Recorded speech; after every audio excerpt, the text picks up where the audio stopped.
नमस्कार मित्रों, स्वागत है आपका हमारे YouTube चैनल सत्यम शिवम सुंदरम सनातन में। मित्रों, आज जिस विषय पर हम चर्चा करने जा रहे हैं उसका शीर्षक है एक श्राप के कारण धृतराष्ट्र जन्मे थे अंधे। जानिए धृतराष्ट्र से जुड़ी कुछ खास बातें। मित्रों, महाभारत में धृतराष्ट्र अंधे थे, लेकिन उन्हें यह अंधापन पिछले जन्म में मिले एक श्राप के कारण मिला था।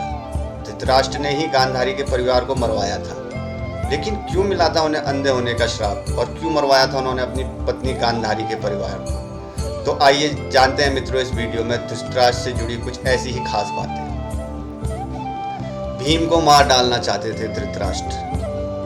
मित्रों, भीम ने धृतराष्ट्र के प्रिय पुत्र दुर्योधन और दुशासन को बड़ी निर्दयता से मार डाला था।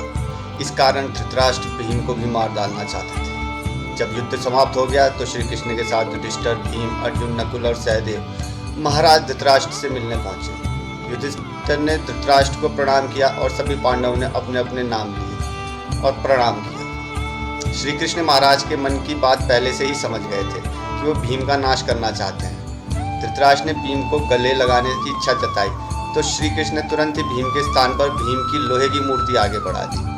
धृतराष्ट्र बहुत शक्तिशाली थे। उन्होंने क्रोध में आकर लोहे से बनी भीम की मूर्ति को दोनों हाथों से दबोचना और मूर्ति को तोड़ डाला।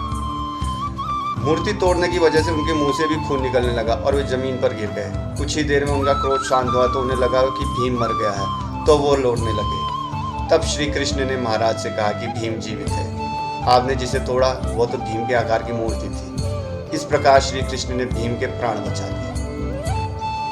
धृतराष्ट्र थे जन्म से अंधे। मित्रों, महाराज शांतनु और सत्यवती के दो पुत्र हो गए, विचित्रवीर्य और चित्रांगद। चित्रांगद कम आयु में ही युद्ध में मारे गए। इसके बाद भीष्म ने विचित्रवीर्य का विवाह काशी की राजकुमारी अंबिका और अंबालिका से करवाया।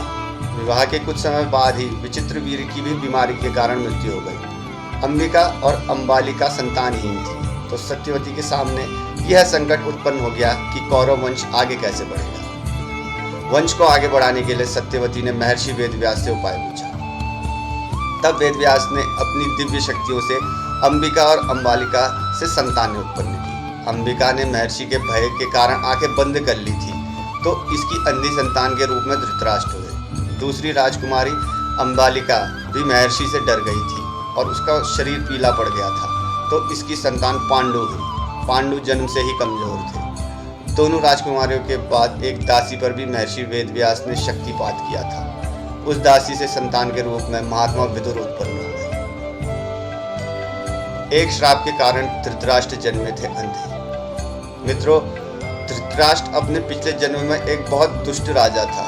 एक दिन उसने देखा कि नदी में एक हंस अपने बच्चों के साथ आराम से विचरण कर रहा है। उसने आदेश दिया कि उस हंस की आंख फोड़ दी जाए और उसके बच्चों को मार दिया जाए। इसी वजह से अगले जन्म में वो अंधा पैदा हुआ और उसके पुत्र भी उसी तरह मृत्यु को प्राप्त हुए जैसे उस हंस के। अंधे होने के कारण धृतराष्ट्र से पहले पांडु बने थे राजा। मित्रों, धृतराष्ट्र, पांडु और विदुर के पालन पोषण का भार भीष्म के ऊपर था। तीनों पुत्र बड़े हुए तो उन्हें विद्या अर्जित करने भेजा गया। धृतराष्ट्र बल विद्या में श्रेष्ठ हुए, पांडु धनुर्विद्या में और विदुर धर्म और नीति में पारंगत हो गए। तीनों पुत्र युवा हुए तो बड़े पुत्र धृतराष्ट्र को नहीं बल्कि पांडु को राजा बनाया गया, क्योंकि धृतराष्ट्र अंधे थे और विदुर दासी पुत्र थे। पांडु की मृत्यु के बाद धृतराष्ट्र को राजा बनाया गया। धृतराष्ट्र नहीं चाहते थे कि उनके बाद युधिष्ठिर राजा बने, बल्कि वे चाहते थे कि उनका पुत्र दुर्योधन राजा बने। इसी कारण वे लगातार पांडव पुत्रों की उपेक्षा करते रहे। गांधार की राजकुमारी से विवाह। मित्रों, भीष्म ने धृतराष्ट्र का विवाह गांधार की राजकुमारी गांधारी से कराया था। विवाह से पूर्व गांधारी को यह बात मालूम नहीं थी कि धृतराष्ट्र अंधे हैं। जब गांधारी को यह बात मालूम हुई तो उसने भी अपने आंखों पर पट्टी बांध ली। अब पति और पत्नी दोनों अंधे के समान हो गए थे। धृतराष्ट्र और गांधारी के 100 पुत्र और एक पुत्री थी। दुर्योधन सबसे बड़ा और सबसे प्रिय पुत्र था। दुर्योधन के प्रति धृतराष्ट्र को अत्यधिक मोह था। इसी मोह के कारण दुर्योधन के गलत कार्यों पर भी वे मौन रहे। दुर्योधन की गलत इच्छाओं को पूरा करने के लिए भी हमेशा तैयार रहते थे। यही मोह पूरे वंश के नाश का कारण बना। धृतराष्ट्र ने मरवाया था गांधारी के परिवार को। मित्रों, धृतराष्ट्र का विवाह गांधार देश की गांधारी के साथ हुआ था। गांधारी की कुंडली में दोष होने की वजह से एक साधु के कहे अनुसार उसका विवाह पहले एक बकरे के साथ किया गया था। बाद में उस बकरे की बलि दे दी गई थी। यह बात गांधारी के विवाह के समय छुपाई गई थी। जब धृतराष्ट्र को इस बात का पता चला तो उसने गांधार, नरेश, सुबाला और उसके 100 पुत्रों को कारावास में डाल दिया और काफ़ी यातनाएं दी। एक एक करके सुबाला के सभी पुत्र मरने लगे। उन्हें खाने के लिए सिर्फ मुट्ठी भर चावल दिए जाते थे। सुबाला ने अपने सबसे छोटे बेटे शकुनी को प्रतिशोध के लिए तैयार किया।